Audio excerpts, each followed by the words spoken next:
ایران کی عورتیں اپنے شوہر کے قریب جانے سے پہلے لہسن کا استعمال کیوں کرتی ہیں؟ اس راز کو جان کر آپ کے بھی رونگٹے کھڑے ہو جائیں گے۔ میں صرف 17 سال کی تھی جب میں نے ہر رات اپنی چچی کو چچا کے پاس جانے سے پہلے لہسن استعمال کرتے دیکھا۔ جب بھی میں پوچھتی، چچی بات ٹال دیتی۔ ایک رات میں سچ جاننے کے لیے چچی کے کمرے میں چھپ گئی اور جو میں نے دیکھا اسے دیکھ کر میرے ہوش اڑ گئے۔ میرا نام رافیہ ہے۔ ایران میں عورتیں اپنے شوہر سے ہم بستر ہونے سے پہلے لہسن کا رس کیوں لگاتی تھی؟ یہ ایک خوبصورت صبح تھی۔ میں چچی کے ساتھ ناشتہ بنانے میں مصروف تھی۔ چچی کا چھوٹا بھائی زین میرے سامنے بیٹھا تھا۔ زین کی نظریں مجھ پر جمی ہوئی تھی جو مجھے اچھی لگ رہی تھی کیونکہ میں زین کو پسند کرتی تھی۔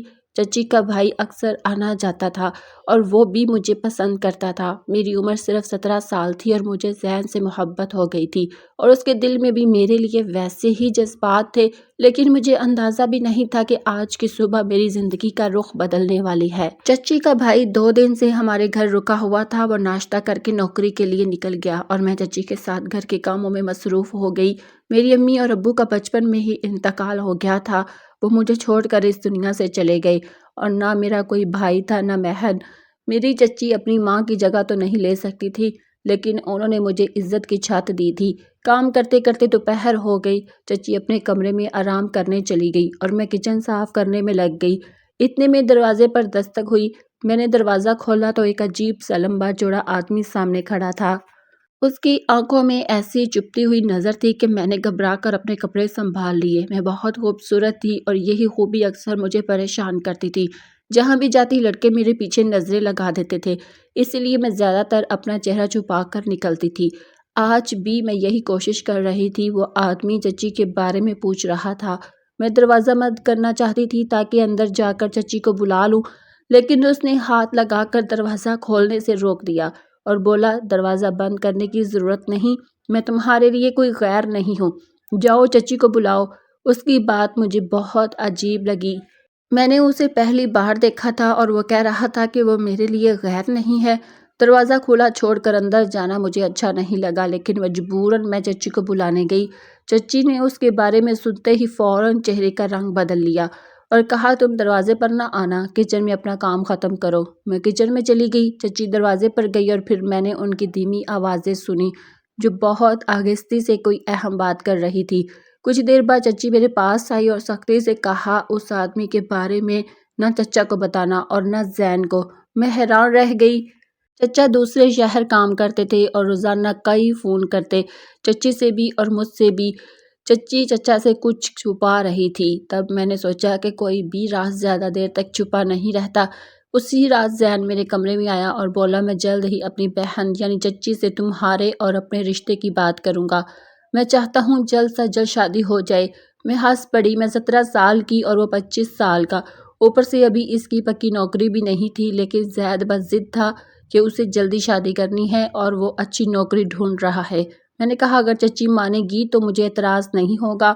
وہ خوشی سے میرا ہاتھ پکڑ لیا جس سے مجھے شرم آئی۔ کچھ دن گزرے اور وہی آدمی دوبارہ گھر آ گیا۔ چچی اس بار اسے سیدھا اپنے کمرے میں لے گئی۔ وہ کچن میں آئی اور ایک لہسن اٹھایا اور مجھے منع کیا کہ جب تک وہ نہ بلائے میں ادھر نہ آؤں۔ میں حیران رہ گئی، لیکن چچی اپنے کمرے میں چلی گئی اور دروازہ بند کر لیا۔ 2 گھنٹے گزر گئے اور گھر میں خاموشی چھا گئی۔ پھر چچی نے مجھے آواز دی اور 2 گلاس جوس لانے کو کہا۔ جب میں دروازے تک گئی تو وہ دونوں باتیں کر رہے تھے اور مجھے دیکھتے ہی خاموش ہو گئے۔ میری نظر فوراً چچی پر پڑی کیونکہ ان کی حالت کچھ بدلی بدلی سی تھی۔ چچی کی حالت کچھ بدلی بدلی لگ رہی تھی۔ ان کے بال پہلے صاف بندھے ہوئے تھے مگر اب بکھرے ہوئے تھے اور کپڑوں کی حالت بھی عجیب سی ہو گئی تھی۔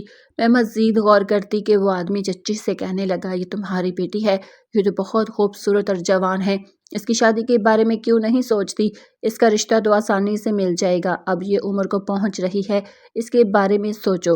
اس آدمی کی بات سن کر میں شرم سے پانی پانی ہو گئی۔ وہ میرے لیے ایک انجان آدمی تھا، لیکن وہ نہ صرف میری جوانی کی تعریف کر رہا تھا بلکہ میری شادی کا بھی ذکر چھیڑ دیا تھا۔ نہیں معلوم وہ کون تھا، مگر چچی نے اتنی بے تکلفی سے باتیں کر رہا تھا اور چچی بھی ہنس کر کہنے لگی، ہاں اب اسی کی شادی ہی تو کرنا ہے، یہی میری ذمہ داری ہے۔ میری عمر ہو گئی ہے مگر یہ جوان ہو گئی ہے۔ میری شرمندگی کی وجہ سے میں فوراً وہاں سے ہٹ گئی۔ چچی جس طرح میرے سامنے اس غیر آدمی کے سامنے میری باتیں کر رہی تھی مجھے بہت برا لگا۔ پھر دونوں دوبارہ باتوں میں لگ گئے۔ کچھ دیر بعد وہ آدمی چلا گیا تو چچی نے پھر سمجھایا کہ اس بارے میں زین یا چچا کو کچھ نہیں بتانا۔ اتنے میں اتفاق سے زین گھر آ گیا۔ طبیعت خراب ہونے کی وجہ سے وہ اپنے گھر نہیں گیا بلکہ ہمارے گھر ہی آ گیا تھا۔ اس نے اس آدمی کو نکلتے دیکھا اور سیدھا میرے پاس آ کر پوچھنے لگا یہ کون تھا اور یہاں کیوں آیا تھا؟ میں نے کہا کہ مجھے معلوم نہیں اور بتایا کہ چچی سے ملنے آیا تھا۔ زین سیدھا چچی کے کمرے میں گیا اور اچانک وہاں سے چیخنے چلانے کی آوازیں آنے لگی۔ چچی زین کو برا بھلا کہہ رہی تھی اور زین بھی جواب دے رہا تھا۔ میری سمجھ نہیں آ رہا تھا کہ کیا ہو رہا ہے لیکن اندازہ ہو گیا کہ بڑا معاملہ ہے اور ضرور اسی آدمی سے جڑا ہوا ہے۔ کافی دیر بعد زین باہر آیا، چہرہ غصے سے لال اور سیدھا اسٹور روم میں جا کر بند ہو گیا۔ اس کی طبیعت بھی خراب تھی اس لیے وہ آج ہمارے گھر ہی رکے گا۔ چچی بھی اپنے کمرے سے باہر نہ نکلی۔ رات کے کھانے کے وقت جب میں چچی کو بلانے گئی تو وہ بہت غصے میں تھی اور بولی جاؤ خود کھانا کھاؤ اور سو جاؤ۔ ان کا رویہ بہت سخت تھا۔ پتہ نہیں زین نے کیا ہنگامہ کیا کہ چچی مجھ پر غصہ نکال رہی تھی۔ میں نے پوچھنا چاہا کہ کیا ہوا تو وہ چلانے لگی یہ سب تمہاری وجہ سے ہوا ہے، معصوم بننے کی ضرورت نہیں، نکل جاؤ یہاں سے، مجھے اپنی شکل دکھانا۔ مجھے روتے ہوئے کمرے سے نکل گئی۔ امی ابو بہت یاد آ رہے تھے۔ رات بھر سوچتی رہی کہ زین نے کس بات پر جھگڑا کیا، کیا وہ انجان آدمی ہی وجہ تھا؟ صبح کا انتظار تھا تاکہ چاچی یا زین سے پوچھ سکوں مگر صبح اور عجیب تھی۔ زین گھر سے جا چکا تھا اور چچی خاموشی سے کام کر رہی تھی۔ نہ انہوں نے بات کی نہ میں ہمت کی۔ میں نے گھر کی صفائی شروع کی اور چچی کے کمرے میں وہ لہسن کا ٹکڑا ملا جو وہ کل لے گئی تھی۔ وہ دبا ہوا تھا، چھلکا اترا ہوا جیسے اس کا رس نکال لیا گیا ہو۔ میں نے اسے پھینک دیا اور کام میں لگ گئی۔ شام کو چچی بولی چلو مارکیٹ چلتے ہیں، سامان لینا ہے۔ میں نے دوپٹہ لیا اور چل پڑی لیکن راستے میں حیران رہ گئی جب رکشہ مارکیٹ سے آگے نکل گیا۔ میں نے پوچھا کہاں جا رہے ہیں تو چچی بولی دوسرے بازار جانا ہے۔ آخر ہم ایک عجیب سے بازار پہنچے، لوگ بھی عجیب لگ رہے تھے۔ چچی مجھے کسی دکان پر لے جانے کی بجائے بازار کے پیچھے ایک گھر تک لے گئی۔ ایک بوڑھی عورت نے دروازہ کھولا اور چچی کو دیکھ کر مسکرا دی۔ چچی بولی اسے اپنے پاس رکھو، میں سامان کی قیمت لگوا کر آتی ہوں۔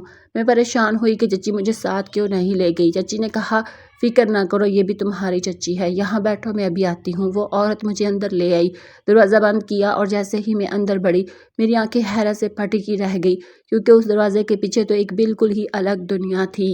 وہ جگہ ایک لمبا سا ہال تھا جس میں چھوٹے چھوٹے کمرے بنے ہوئے تھے اور وہاں سے ایک عجیب سی خوشبو آ رہی تھی۔ کچھ ہی قدم چلنے کے بعد مجھے سمجھ آ گیا کہ میں کسی عام جگہ پر نہیں ہوں، یہ جگہ بالکل الگ تھی۔ دروازوں کے پیچھے چھوٹے کپڑے پہنے ہوئے لڑکیاں کھڑی تھیں جو مجھے دیکھ کر مسکرا رہی تھی۔ ان کے کپڑے اور بھاری میک اپ مجھے ایک الگ سچ بتا رہے تھے۔ میں چلتے چلتے رک گئی تو ایک عورت مڑ کر مجھے دیکھنے لگی۔ میں نے فوراً کہا کہ مجھے واپس جانا ہے، میں یہاں نہیں رہ سکتی۔ میری بات سن کر وہ عورت زور سے ہنسنے لگی اور بولی یہاں آنے کا راستہ تو ہے مگر یہاں سے باہر جانے کا کوئی راستہ نہیں ہے۔ تمہاری چچی تمہیں یہاں چھوڑ کر جا چکی ہے، نہ وہ کبھی واپس آئے گی اور نہ تم یہاں سے واپس جا سکتی ہو۔ یہ میری دنیا ہے، یہاں میرا حکم چلتا ہے، تم بھی لڑکی ہو اس لیے اب تمہیں یہاں رہ کر میری بات ماننی پڑے گی۔ اس کی بات سن کر میرے قدموں تلے زمین نکل گئی۔ اس نے میرا ہاتھ پکڑ لیا مگر میں نے زور لگا کر ہاتھ چھڑا لیا اور کہا میں یہاں ہرگز نہیں رہوں گی، میری چچی ابھی آ جائے گی۔ جیسے ہی میں پلٹی اس نے پیچھے سے میری قمیض پکڑ لی اور زور سے کھینچا، قمیض پھٹ گئی اور اس نے میرے منہ پر ایک زوردار تھپڑ مارا۔ میں زمین پر گر پڑی اور میرے منہ سے خون نکل آیا۔ وہ میرے پاس آ کر بولی تیری چچی تیری قیمت لے کر تجھے یہاں بیچ گئی ہے، اب تو میری خریدی ہوئی غلام ہے، میں نے مہنگے پیسے دیے ہیں، اب جا اور تیار ہو جا، رات کو گاہک آئیں گے اور تجھے بھی لائن میں کھڑا ہونا پڑے گا۔ پھر اس نے ایک اور عورت کو بلایا اور مجھے اس کے حوالے کر دیا۔ میں حیران تھی، مجھے یقین ہی نہیں آ رہا تھا کہ چچی میرے ساتھ ایسا کر سکتی ہے۔ وہ برسوں سے میرے ساتھ رہ رہی تھی ایک ماں کی طرح، پھر وہ مجھے اس نرک میں کیسے چھوڑ سکتی ہے؟ میں سوچ رہی تھی کہ شاید میں کوئی برا خواب دیکھ رہی ہوں اور آنکھ کھلتے ہی سب ٹھیک ہو جائے گا، لیکن بدقسمتی سے یہ خواب نہیں حقیقت تھی۔ وہ عورت مجھے ایک تاریک کمرے میں لے گئی، خوشبو والا پانی بنایا اور مجھے نہلایا۔ میں چیختی رہی، روتی رہی لیکن اسے کوئی پرواہ نہیں تھی۔ وہ کہنے لگی تم جیسی لڑکیاں یہاں روز آتی ہیں، پہلے 1-2 دن رو لیتی ہیں، پھر خود ہی خوش ہو کر بستر پر چڑھ جاتی ہیں۔ انہیں سمجھ آ جاتا ہے کہ یہی زندگی ہے، اس لیے تم بھی جلد مان جاؤ، ورنہ رشا بانو تمہیں زبردستی بھی کرائے گی اور تکلیف زیادہ ہوگی۔ پھر رگوں میں جیسے کرنٹ دوڑ گیا۔ میں صرف 17 سال کی تھی اور وہ مجھے بازار میں اتار رہی تھی۔ وہ مجھے ایک کمرے کے پاس لے گئی جہاں سے چیخنے کی آوازیں آ رہی تھی۔ کہنے لگی، یہ لڑکی ہماری بات نہیں مان رہی تھی، اسے بند کر کے رکھا ہے، نہ کھانا ملتا ہے نہ پانی، اگر تم بھی نہ مانی تو یہی انجام ہوگا۔ دباؤ میں آ کر میں نے نہا لیا۔ پھر انہوں نے مجھے دلہن کی طرح تیار کرنا شروع کر دیا۔ تھوڑی دیر بعد ہی وہ عورت واپس آئی جس کا نام رشیدہ بانو تھا۔ اس نے مجھے اوپر سے نیچے دیکھا اور بولی، واہ تو بہت خوبصورت ہے، اس کے بڑے دام لگیں گے۔ میں نے تیری چچی کو بہت پیسے دیے ہیں، اب وہ سارے پیسے میں تیرے جسم کو بیچ کر پورے کروں گی۔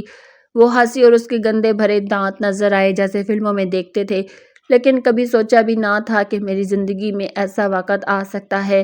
میں رونے لگی اور پوچھا، میری چچی نے مجھے کیوں چھوڑا؟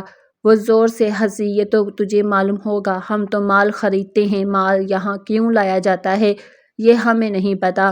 دوسری عورت بیگم چاند بولی، یہ ابھی چھوٹی ہے، اسے ابھی کام کا طریقہ نہیں ہے، گاہکوں کے پاس بیچنے سے بہتر ہے کچھ دن اسے صرف محفلوں میں نچاؤ، جب سمجھ جائے پھر اچھے گاہک کو دینا، زیادہ پیسے ملیں گے۔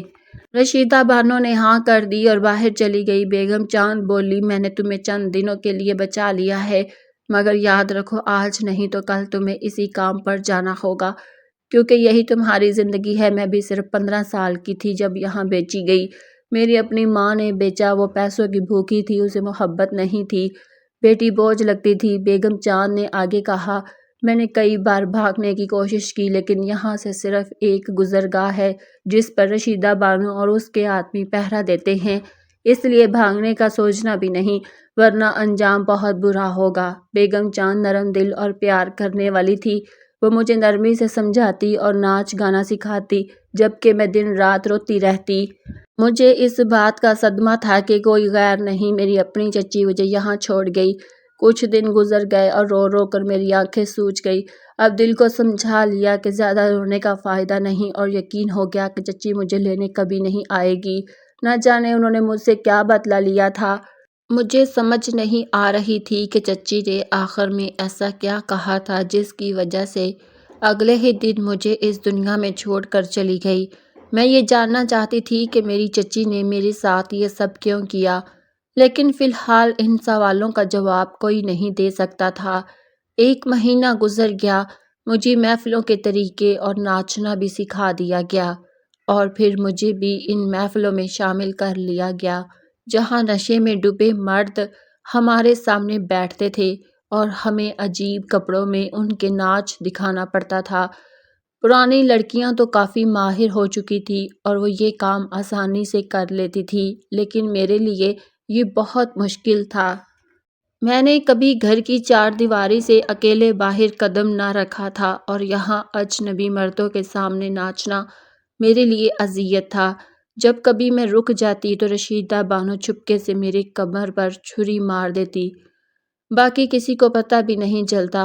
2-4 دن کے اندر ہی مجھے احساس ہو گیا کہ یہی میری دنیا ہے اور مجھے رشیدہ بانو کے اشاروں پر ناچنا ہی پڑے گا، کیونکہ جس دن میں ٹھیک سے نہ ناچتی میرا کھانا پینا بند کر دیا جاتا اور میں سارا دن بھوکی پیاسی تڑپتی رہتی۔ اس مجبوری میں نے بھی پوری طرح ناچنا شروع کر دیا، اور پھر 1 مہینہ اور گزر گیا۔ ایک دن ایک امیر آدمی کوٹھے پر آیا۔ اس نے آتے ہی میرے دام لگانے شروع کر دیے۔ وہ مجھے لاکھوں روپے میں 1 رات کے لیے خریدنا چاہتا تھا۔ رشیدہ بانو فوراً راضی ہو گئی اور اس نے پیسے لے لیے۔ پھر اس نے مجھے ایک چھوٹے سے کمرے میں بھجوا دیا اور بیگم جان کو کہا کہ مجھے تیار کر کے اس مرد کے حوالے کر دے۔ یہ سن کر میں پھوٹ پھوٹ کر رو پڑی۔ ناچنے کی عادت تو پڑ گئی تھی، لیکن میں نے ابھی تک کسی گاہک کے ساتھ رات نہیں گزاری تھی۔ بیگم جان نے اپنے ہاتھوں سے مجھے تیار کیا اور سمجھانے لگی، جتنا زیادہ شور مچاؤ گی گاہک اتنا زیادہ تنگ کرے گا، اس لیے بہتر ہے کہ چپ چاپ اس کے ساتھ وقت گزار لو اور واپس آ جاؤ۔ ایک رات کے لیے سمجھ لو کہ وہی تمہارا شوہر ہے۔ بیگم جان نے گویا میرا ذہن تیار کر رہی تھی اور میرے آنسو رکنے کا نام نہیں لے رہے تھے۔ مجھے چچا اور زین یاد آ رہے تھے اور یقین نہیں آتا تھا کہ چچی مجھے جان بوجھ کر یہاں چھوڑ گئی ہے۔ شاید اس سب کی وجہ زین تھا۔ جب میں تیار ہو گئی، بیگم جان نے میری نظر اتاری اور آہ بھری، کمرے میں چلی جانا اور خود کو اس آدمی کے حوالے کر دینا۔ میرے پاس اور کوئی راستہ نہیں۔ میں آہستہ سے اندر داخل ہوئی، جہاں ایک معمولی سا بلب جل رہا تھا اور خوفناک سی روشنی پھیل رہی تھی۔ میں نے سوچا کہ جا کر اس آدمی کے پاؤں میں گر جاؤں اور رحم کی بھیک مانگوں اور شاید اسے مجھ پر ترس آ جائے۔ میں چھوٹی تھی اور وہ کوئی 40 سال کا مرد تھا۔ میرے لیے تو وہ باپ جیسا تھا، مگر مجھے نہیں معلوم تھا کہ یہاں آنے والے مرد بھی اتنے ہی بے رحم ہوتے ہیں جتنی یہ عورتیں ہیں۔ میں اندر آئی تو اس کے چہرے پر ایک خوفناک مسکراہٹ پھیل گئی۔ اس کے ماتھے پر بڑا سا زخم تھا، آنکھیں لال تھیں اور نگاہیں میرے جسم پر جم گئی تھی۔ میری جان نکل گئی اور میں باہر بھاگنے لگی، مگر اس نے پیچھے سے پکڑ کر کھینچ لیا۔ وہ بولا، میں نے تیرے اتنے مہنگے دام دیے ہیں، کہاں بھاگ رہی ہے؟ اس کے منہ سے شراب کی بو آ رہی تھی، سانس لینا مشکل تھا۔ میں اس سے رحم کی بھیک مانگ رہی تھی، مگر اسے کوئی رحم نہ آیا۔ وہ بولا، چل ٹھیک طرح بستر پر آ جا، میں تم جیسی لڑکیوں کو اچھی طرح جانتا ہوں۔ اس نے مجھے بستر پر دھکا دے دیا۔ اس وقت مجھے بیگم جان کی بات یاد آئی کہ بستر پر جانے سے پہلے اپنی ناف میں لہسن کا رس ضرور لگا لینا۔ انہوں نے لہسن مجھے ہاتھ میں پکڑا دیا تھا۔ میں بھول گئی تھی، لیکن اسی لمحے میں نے جلدی سے وہ لہسن اپنی ناف میں مل لیا تھا، اور پھر میرے ساتھ وہ سب کچھ ہوا جو یہاں آنے والی ہر لڑکی کے ساتھ ہوتا ہے۔ اس آدمی نے پوری رات اپنی قیمت وصول کر لی۔ میرا رونا دھونا کسی کام نہیں آیا۔ وہ پتھر دل تھا یا شاید نشے میں تھا، جانے کتنی بار ایسا کرتا ہوگا۔ ہر ایک لمحہ ایک گھنٹہ جیسا محسوس ہو رہا تھا، ایسا لگ رہا تھا جیسے رات کبھی ختم ہی نہ ہوگی۔ پھر ایک وقت آیا جب مجھے بے ہوشی سی آنے لگی، میں مکمل طور پر بے ہوش ہو گئی۔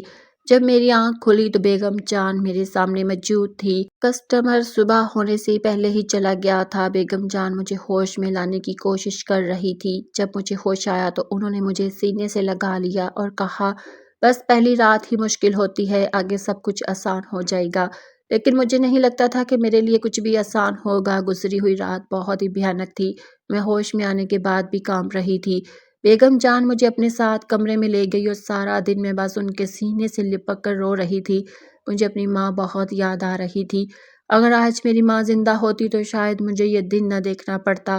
پہلی بار مجھے یقین ہوا کہ ماں باپ کے سوا کوئی اپنا نہیں ہوتا، رشتے بھی بس دکھاوا ہوتے ہیں۔ میری چچی، جسے میں ماں کی طرح سمجھتی تھی، انہوں نے ہی مجھے اس دلدل میں دھکیل دیا تھا۔ یہاں میں اپنی پہچان بھول چکی تھی۔ میرا اصل نام رافعہ تھا، لیکن یہاں میرا نام رخسار رکھ دیا گیا تھا۔ سب لوگ مجھے اسی نام سے پکارتے تھے، کیونکہ میں خود بھی بھول چکی تھی کہ میرا پہلا نام رافعہ تھا۔ سارا دن میں بیگم جان کے پاس رہی۔ میں نے انہیں کہہ دیا تھا کہ میں کسی کسٹمر کے پاس نہیں جاؤں گی، لیکن یہ ممکن ہی نہیں تھا، کیونکہ کوٹھے پر رہنے والی لڑکی کی قیمت لگتی ہی رہتی ہے۔ 2 دن خاموشی سے گزر گئے۔ تیسرے دن ایک 30 سالہ کسٹمر میری قیمت لگانے کے لیے آیا۔ میں نے رشیدہ بانو سے انکار کرنے کی کوشش کی تو انہوں نے مجھے زوردار تھپڑ مارا اور کہا، یہاں انکار کی کوئی گنجائش نہیں ہے، اگر تم خود نہ چاہو تو میں تمہیں کسٹمر کے سامنے لے آؤں گی۔ میں رشیدہ بانو کے سامنے مجبور ہو گئی۔ بیگم جان نے مجھے اس آدمی کے پاس جانے کے لیے تیار کیا اور میری مٹھی میں لہسن پکڑا دیا کہ اسے اپنی ناف پر لگانا مت بھولنا۔ میں نے خاموشی سے وہ لہسن مٹھی میں دبایا اور مرے مرے قدموں سے اس کمرے میں پہنچ گئی۔ میں نے خاموشی سے اس بوڑھے کے ساتھ رات گزاری۔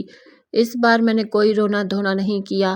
بیگم جان کی بات صحیح ثابت ہوئی۔ جب میں نے شور نہیں مچایا تو کسٹمر نے بھی مجھے تنگ نہیں کیا۔ لیکن میں نے اپنی ناف پر لہسن کا رس لگا لیا تھا۔ یہ لہسن کیوں تھا؟ بیگم جان نے مجھے یہ کیوں دیا تھا؟ مجھے نہیں معلوم تھا میں اپنی زندگی میں کما رہی تھی یا اپنی زندگی اور عزت گنوا رہی تھی۔ ہر دن میرے ساتھ ایسے ہی گزرتا تھا۔ مجھے ابھی بھی زین کی یاد آتی تھی۔ کیا اس نے میری گمشدگی پر اپنی بہن سے کوئی سوال نہیں کیا؟ کیا اس نے کبھی مجھے نہیں ڈھونڈا؟ کیا وہ مجھے بھول گیا ہوگا؟ بس میں ہمیشہ یہی سوچتی رہتی تھی۔ کسٹمر چلا گیا اور میں خاموشی سے بیگم جان کے کمرے میں واپس آ گئی۔ وہ مجھے دیکھ کر مسکرائی اور دھیرے سے بولی، تم کسٹمر کے پاس جانے سے پہلے اپنی ناف پر لہسن کا رس لگاتی ہو نا؟ میں نے سر ہلا دیا۔ بیگم جان بولی، تم میری بیٹی کی عمر ہو، میں تمہیں اپنی بیٹی سمجھتی ہوں، لیکن میں تمہیں لوگوں سے بچا نہیں سکتی۔ تمہاری پہچان بدل گئی ہے۔ اگر تم یہاں سے فرار ہونے کی کوشش کرو گی تو یہ معاشرہ تمہیں جینے نہیں دے گا، کیونکہ تم اب ایک کام کرنے والی عورت بن گئی ہو۔ بیگم جان ہمیشہ یہی سمجھاتی تھی کہ کبھی اب یہاں سے باہر کی دنیا کے بارے میں نہ سوچو۔ میں نے ان کی باتیں اپنے دل و دماغ میں بسا لی۔ اسی طرح 8 ماہ یہاں گزر گئے۔ اب میں اس کام کی عادی ہو گئی تھی۔ مجھے صرف اتنا معلوم تھا کہ کسٹمر میرا انتظار کر رہا ہے اور میں خود ہی اپنے آپ کو تیار کر لیتی۔ میں جو کبھی زین کی دلہن بننے کی خواب دیکھتی تھی، ہر رات ہر نئے مرد کی دلہن بن جاتی تھی، لیکن ہر رات بیگم جان مجھے لہسن پکڑانا نہیں بھولتی تھی اور یہ ضرور بتاتی تھی کہ بستر پر جانے سے پہلے یہ لہسن اپنی ناف پر ضرور لگا لینا۔ ایک دو بار میں نے اس بارے میں بیگم جان سے پوچھا، اس لہسن میں ایسا کیا ہے جو آپ ہر بار مجھے دے دیتی ہیں؟ تو وہ بولی، صحیح وقت آنے پر تمہیں خود پتہ چل جائے گا۔ یاد رکھو، کبھی بھی کسٹمر کے پاس جانے سے پہلے لہسن کا استعمال ضروری ہے۔ کافی دنوں سے میں دیکھ رہی تھی کہ بیگم جان بیمار تھی، لیکن وہ اپنا علاج نہیں کروا رہی تھی۔ ویسے بھی ہم جیسی عورتوں کا علاج ممکن کہاں ہے؟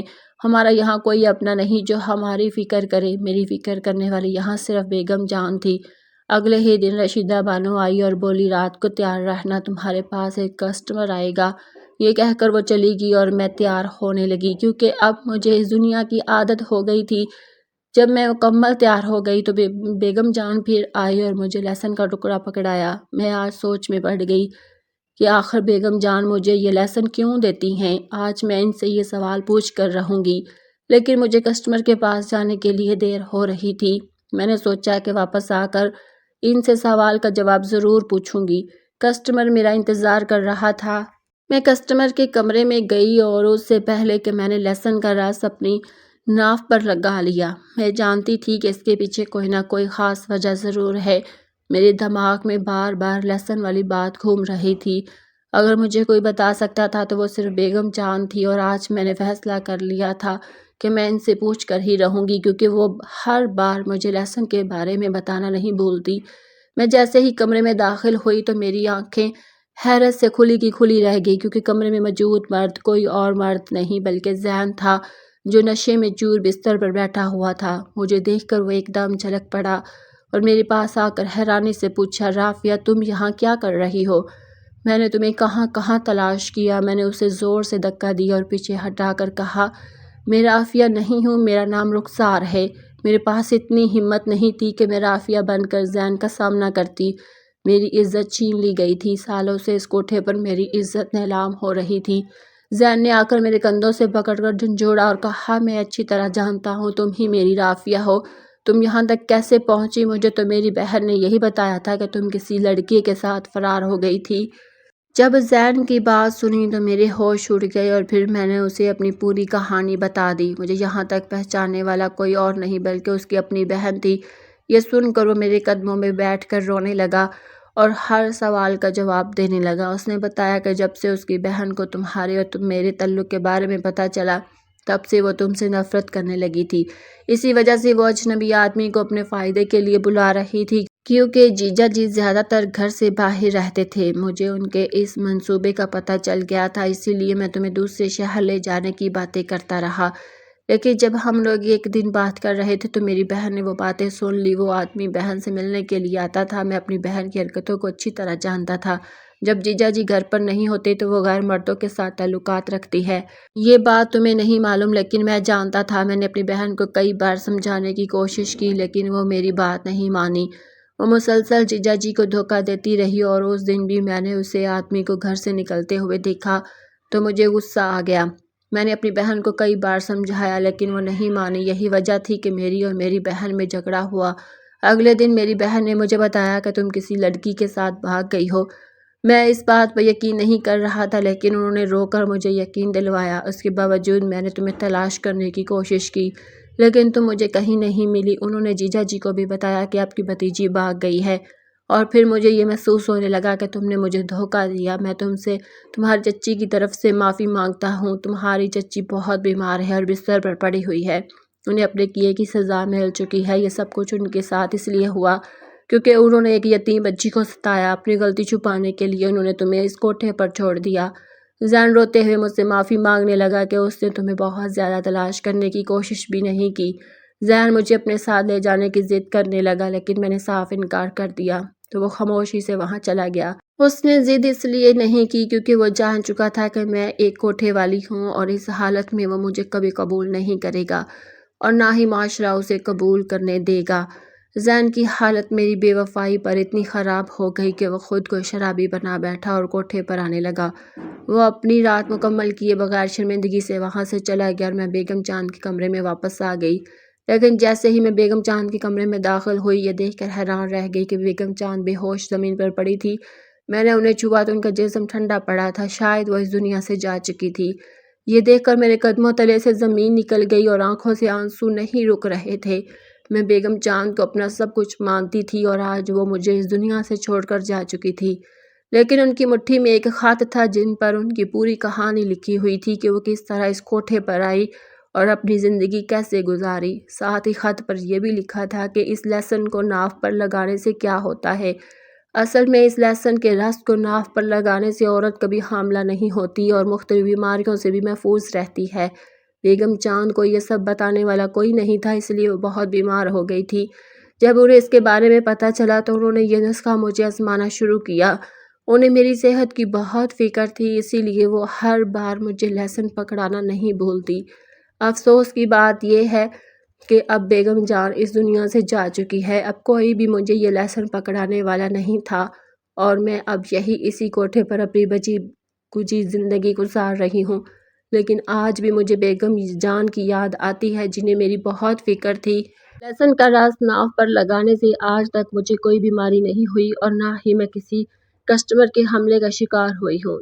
دوستو، امید ہے کہ آپ کو ہماری کہانی پسند آئی ہوگی۔ کہانی پسند آئی ہو تو ویڈیو کو لائک کریں، چینل پر نئے ہیں تو سبسکرائب کریں اور نوٹیفیکیشن بیل کو ضرور دبائیں تاکہ اگلی اپڈیٹ آپ سب سے پہلے آپ تک پہنچ سکے۔ شکریہ۔